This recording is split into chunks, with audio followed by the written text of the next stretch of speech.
자, 여러분에게 한번 이런 좀 말씀을 드리면서 시작을 좀 해보고 싶어요. 누군가가 말하기를 인생은 둘 중에 하나다. 인생이 둘 중에 하나인데 속든지 속이든지 혹은 속든지 속이든지. 그러니까 둘 중에 하나라고 하니까 다른 건 없는 거예요. 자, 여러분에게 한번 여쭤볼게요. 여러분은 지난 인생을 살면서 속이는 쪽이 좀 가까웠다고 생각하십니까? 아니면은 좀 속는 쪽이 나는 가깝다.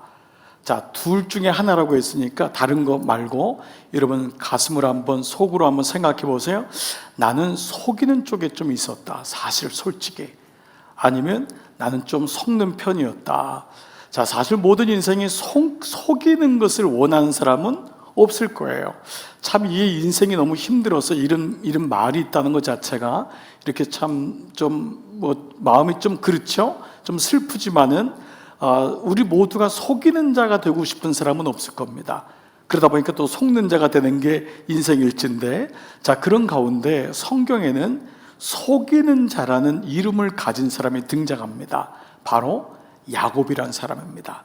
자, 여러분 아시는 대로 이 평생 속이는 자의 야곱은 굉장히 나름대로 민첩하고 똑똑하고 뭔가 사리적으로 분별해가지고 내가 저거 얻어야 되겠다면은 그런 얻는 사람이었잖아요. 최소한 속는 사람은 아니었죠. 그래서 그가 자기의 형과 에서와 아버지를 속여서 장자권을 받고 들킨 다음에 외삼촌인 라반의 집으로 도망가죠. 그래서 거기서 또 라반에게 속는 일이 일어나지만 또 그런 가운데 이제 나중에 고향으로 돌아가고 싶은 마음이 들지 않습니까?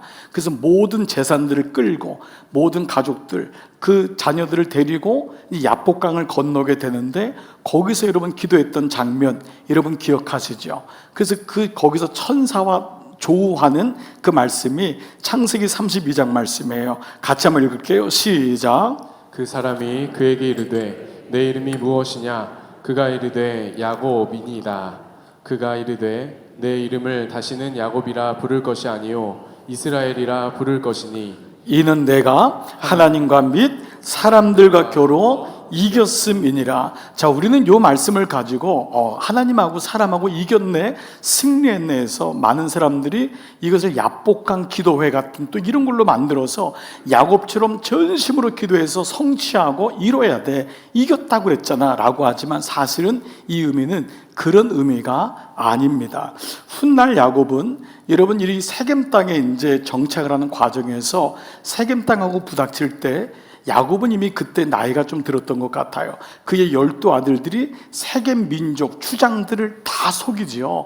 그 딸 디나가 세겜의 추장 아들하고 사귀는 과정에서 그 사람들에게 복수하고 싶은 마음이 들은 거예요. 왜냐하면 딸이 강간당하는, 여동생이 강간당하자 아버지가 우유부단할 때 이 12명의 아들들이 다 들어가서 죽입니다. 할례받게 하고 그 다음에 그 꼼짝 못하는 남자들을 다 죽이는 살인극이 일어납니다. 그러니까 아버지의 이름인 야곱이 아들 12아들이 다 속이는 자가 돼서 살인극이 일어나고 그 딸은 강간당하는 일이 일어나죠. 자, 이 일을 경험하면서 비로소 그때 야곱은 자기가 하나님도 속일 수 있고 아버지도 속일 수 있고 형도 속일 수 있었던 것인 줄 알았는데 그것이 아니라 하나님과 사람들이 나를 속아주었구나 라는 것을 깨닫습니다.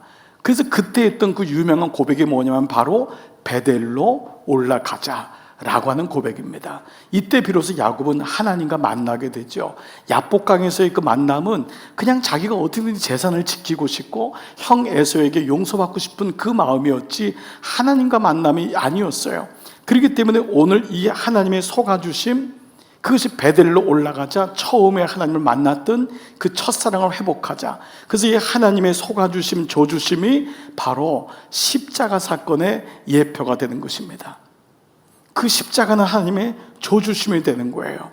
이런 의미로 본다면 여러분이 잘 아는 탕자의 비유 아시죠? 예수님의 가장 소중한 중요한 비유라고 하는 탕자의 비유의 주인공은 늘 말씀드리지만 집 나간 아들도 첫째 아들도 아니라 아버지의 조주심입니다. 아버지의 속아주심. 그 둘째 아들이 재산을 다 가져갈 것을 아버지는 알고도 줍니다. 그리고 첫째 아들이 마음에 아버지가 없다는 것을 알지만은 그 첫째 아들을 세워주는 거예요. 이런 과정에서 첫째 아들, 둘째 아들이 돌아올 것을 기대하는 것이 그 말씀인 것과 마찬가지입니다.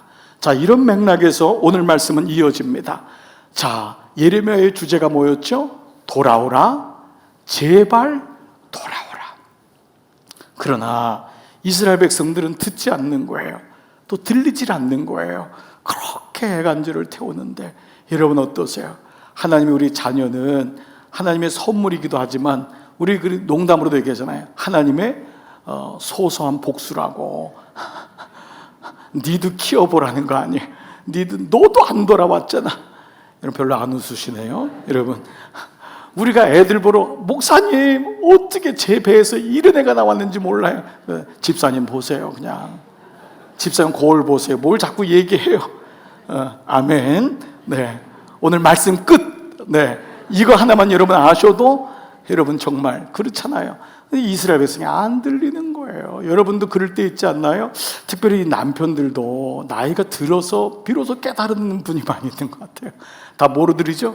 구속으로 들리고 잔소리로 들려요. 이 가정 지키는 게 남편들에겐 별로 매력적인 게 아니에요. 남편들은 바깥으로 도는 거예요. 그래서 외도라고 하잖아요. 인생 젊었을 때 바깥으로 도는 거예요. 외도. 근데 이 성경은 그걸 뭐라 그러죠? 불륜. 하나님과의 관계가 깨진 것. 이것을 불륜이라고 해요. 하나님의 뜻을 따르는 걸 하나님의 경륜. 근데 그 뜻이 아닌 게 불륜, 외도, 바깥에 길이 있다고 생각하는 거예요. 그러나 여러분 그럴까요? 그건 구속이 아닙니다. 하나님이 우리를 구속하기 위해서 부른 게 아니잖아요. 구원, 구속이란 뜻은 구원의 뜻이지 우리를 속박하기 위한 게 아닌 것을 알고 있잖아요. 근데 이스라엘 백성은 하나님께 가는 게 구속받는다고 생각한 것 같아요. 말씀을 지키는 게 싫은 거예요. 이방인 백성에게 가고 우상들을 섬기면 자유하거든요. 거기는 여자들 마음대로 선택할 수 있거든요. 예배 끝나면 음행하거든요. 뭐 그러니 얼마나 자유함이 있어요. 그러니 여러분 오늘 이 말씀이 안 들리는 거예요. 그러나 반역의 결과는 처참했습니다. 뭐든지 원인이 있으면 결과는 있을 수밖에 없습니다. 자, 그 결과가 뭐냐? 5장 9절이에요. 여호와의 말씀이니라 내가 어찌 이 일들에 대하여 벌하지 아니하겠으며 내 마음이 이런 나라에 보복하지 않겠느냐. 하나님이 오죽했으면 너희들이 이렇게 하고도 용서받을 수 있다고 생각하느냐? 여러분 이게 우리의 모습이잖아요. 너희가 이러고도 네가 하나님께 축복을 받겠다고 생각하느냐? 정말 너는 양심이 있느냐? 뭐 이런 메시지 아닙니까? 한마디로 그들은 뭐예요? 오늘 이렇게 된 이유를 오늘 11절부터 12절에 이렇게 말씀해요. 여호와의 말씀이니라 이스라엘의 집과 유다의 집, 이스라엘은 북이스라엘, 유다는 남유다. 그러니까 온 이스라엘이 반역했는데 심히 반역했다는 거예요. 그냥 반역한 게 아니에요. 심히 결사적으로 반역했대요. 그들이 여호와를 인정하지 아니하며 내가 어떤 죄를 졌는지 내가 잘못한 것을 인정해야 됩니다. 근데 보통 우리는 인정하지 않습니다. 남의 눈에 있는 티는 잘 보여요. 여러분 어떠신가요? 여러분 중에 똑똑하신 분들이 남에게 잘 보입니다. 오늘 말씀이 뭐냐면 인정하지 아니하며 말하기를 여호와께서는 계시지 아니하니. 이제 여기까지 간 거예요. 하나님이 어디 계시냐? 어디 계셔? 이런 마음까지 온 거예요. 그리고 뭐지요? 재앙이 우리에게 임하지 아니할 것이요 우리가 칼과 기근을 보지 아니할 것이라. 이들은 속았던 거예요. 하나님은 사랑이야. 하나님은 위로하셔. 그러니까 어떤 분은 말씀을 듣다가 견책을 들으면 견디지를 못하는 거예요. 근데 여러분 예레미야는 이 견책과 이 메시지를 무려 40년 동안 합니다. 그러니까 분명히 하나님 말씀을 듣지 않았으면 이거 못합니다. 그러니까 하나님 말씀을 명확히 들었기 때문에 이스라엘을 만날 때마다 너에게 심판이 임한다. 그냥 얘기한 게 아닙니다, 여러분. 여러분 지금 짧은 시간 얘기해도 벌써 얼굴이 별로 표정이 또 굳어 있잖아요. 그래서 오늘 목사님 좀 위로 좀 해주세요. 그런데 여러분 이 예레미야가 오늘 위로를 하면 제가 위로를 할 텐데 여러분 위로를 안 해요. 하나님 말씀을 가지고 이렇게까지 심하게 얘기합니다. 그런데 이들은 하나님이 사랑만 주신다고 생각했던 거잖아요. 그래서 우리가 5장 13절 이어지는 걸 보면은요, 선지자들은 당시에 있던 선지자들은 바람이라. 이 사람들은 속이는 사람이었어요. 좋은 일이 있을 겁니다. 그들이 죄 짓고 왔는데도 그냥 축복하고 아무 문제 없을 겁니다. 그들의 죄를 드러내지 않았던 거예요. 그들의 아픔이 뭔지를 몰랐던 거예요.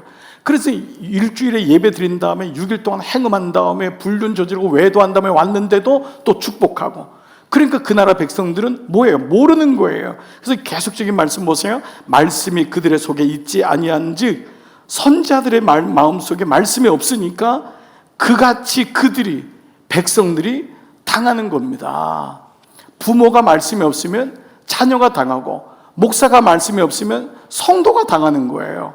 그러니까 오늘 이 말씀이 너무 충격적인 말씀이 아닐 수가 없어요. 그래서 그렇게 속고 속이는 이스라엘을 하나님이 뭐라고 합니까? 14절, 그러므로 만군의 하나님 여호와께서 이와 같이 말씀하시느니라. 그러니까 명확한 거예요.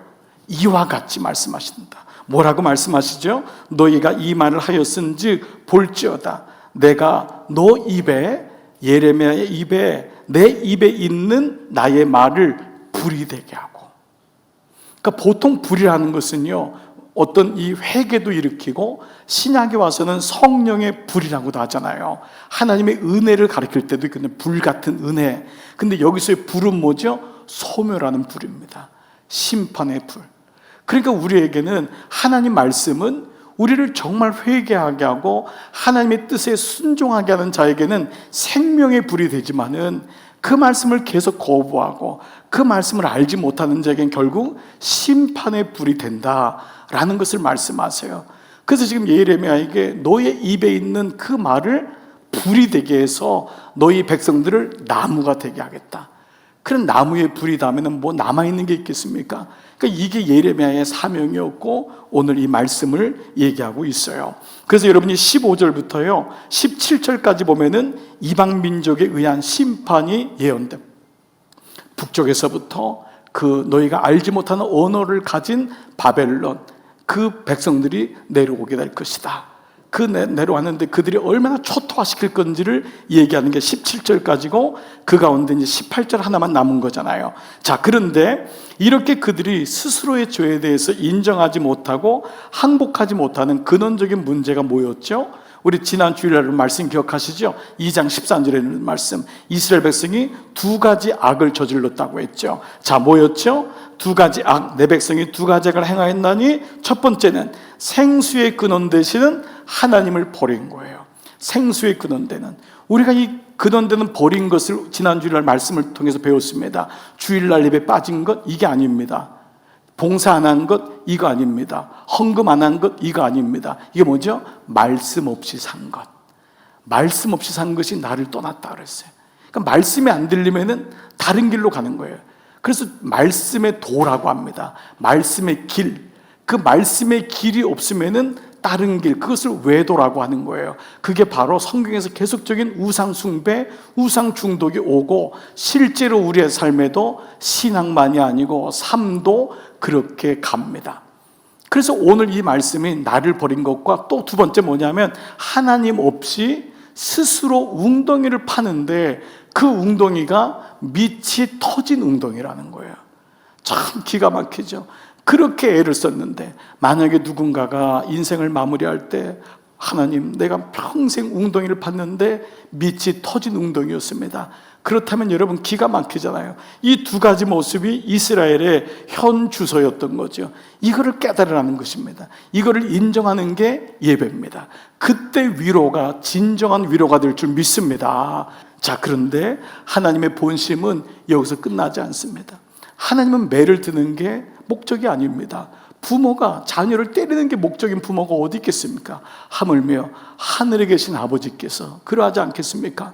멸망을 주기 위한 게 아버지의 본심이 아니었어요. 하나님의 본심 세 가지, 여러분 기억나십니까? 첫 번째 뭐였죠? 나는 너를 버릴 수 없어. 나는 너를 떠나지 않아. 두 번째 뭐였죠? 나는 가장 좋은 것을 너를 위해 예비해 두었단다. 세 번째 뭐였었죠? 나는 너와 깊은 교제를 하기 원한다.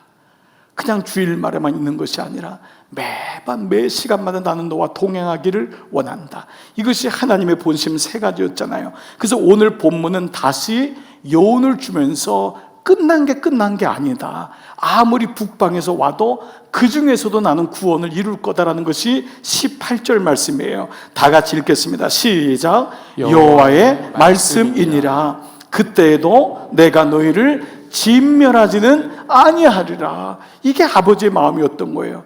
돌아오기만 하면 얼마든지. 하나님이 그 바벨론 군대를 뭐 꺾지 못하시겠어요? 돌리지 못하시겠어요? 근데 이 말씀이 안 들리는 것입니다. 그래서 하나님이 어떤 분인지를 잊을 때마다 우리는 결국 속는 나도 모르고 속이는 나도 모르고 나도 속고 상대방도 속이는 인생을 살게 되는 것입니다. 그런데 어느 날 하나님 말씀이 들어오니까 야곱처럼 내가 평생 속이는 자였구나.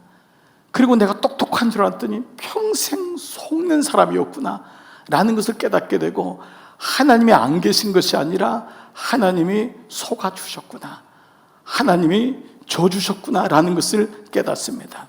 자, 여러분에게 제가 하나 좀 여쭤볼게요. 여러분은 성경 66권 말씀 속에서 어떤 말씀을 혹시 가장 나의 좌우명이라 할까? 가장 좋아하는 말씀이 있다면 어떤 말씀일까요? 자, 한번 생각해 보세요. 여러분 나름대로 생각하는 구절이 있죠.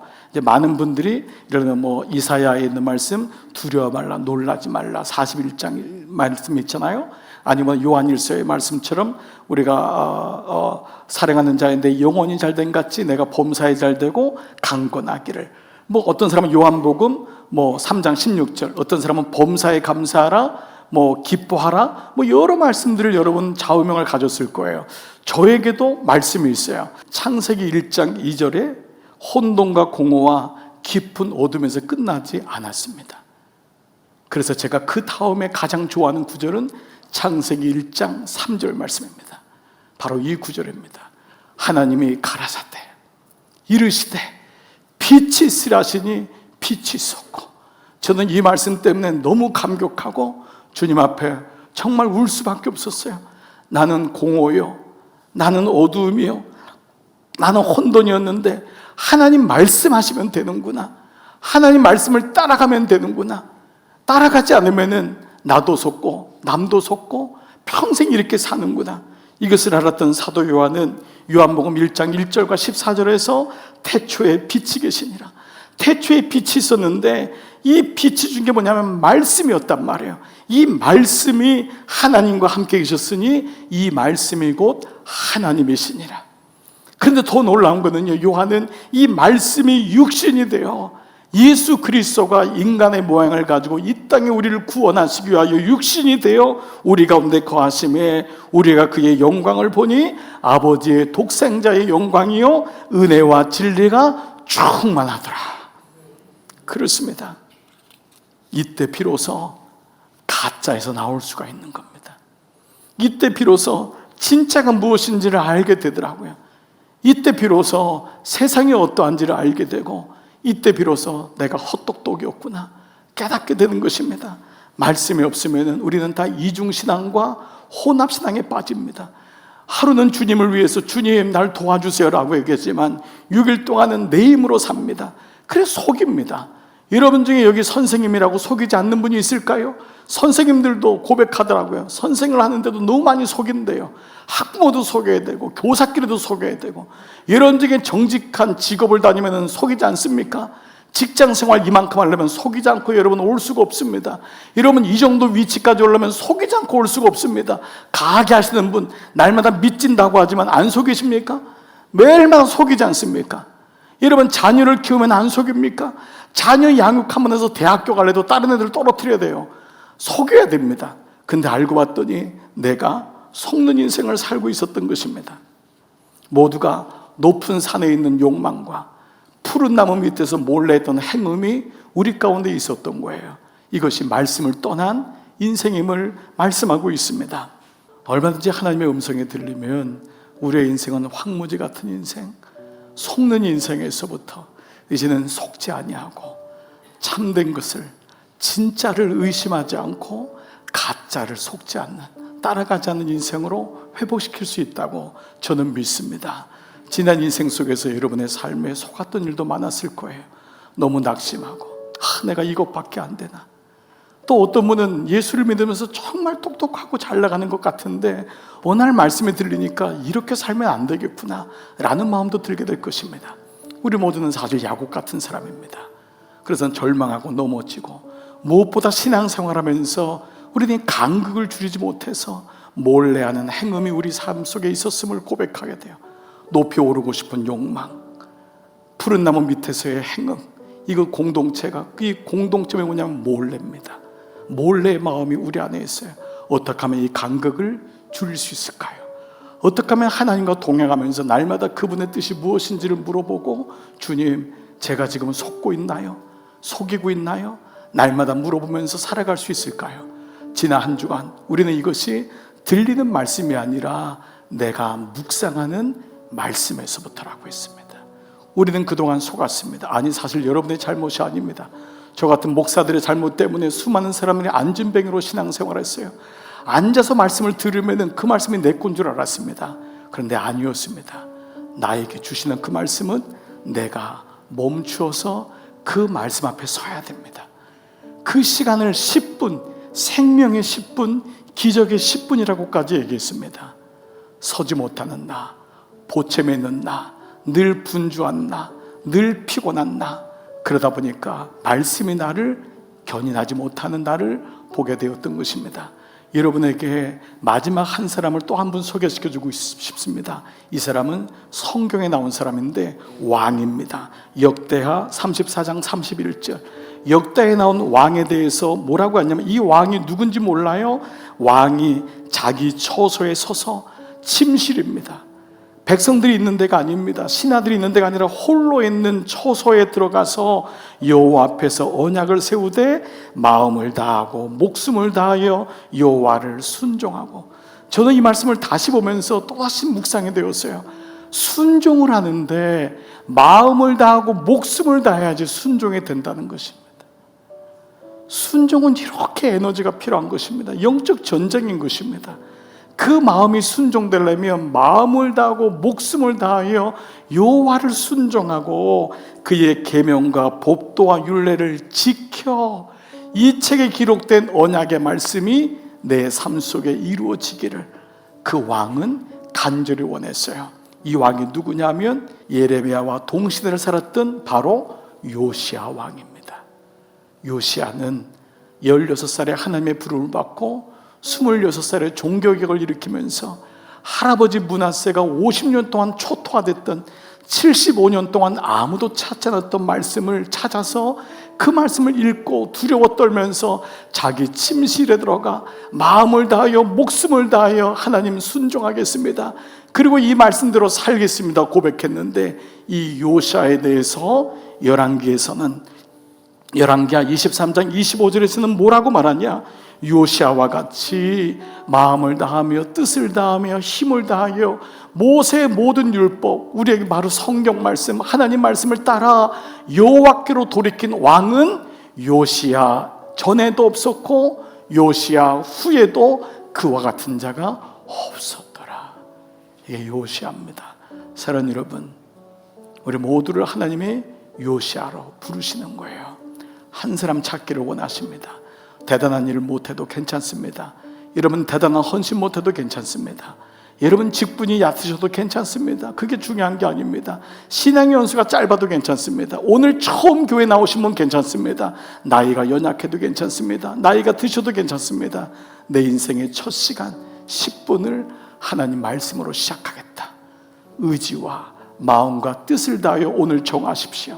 오늘 이 은혜가 우리 공동체 외에 여러분 가운데 함께 하시기를 주님의 이름으로 축복합니다.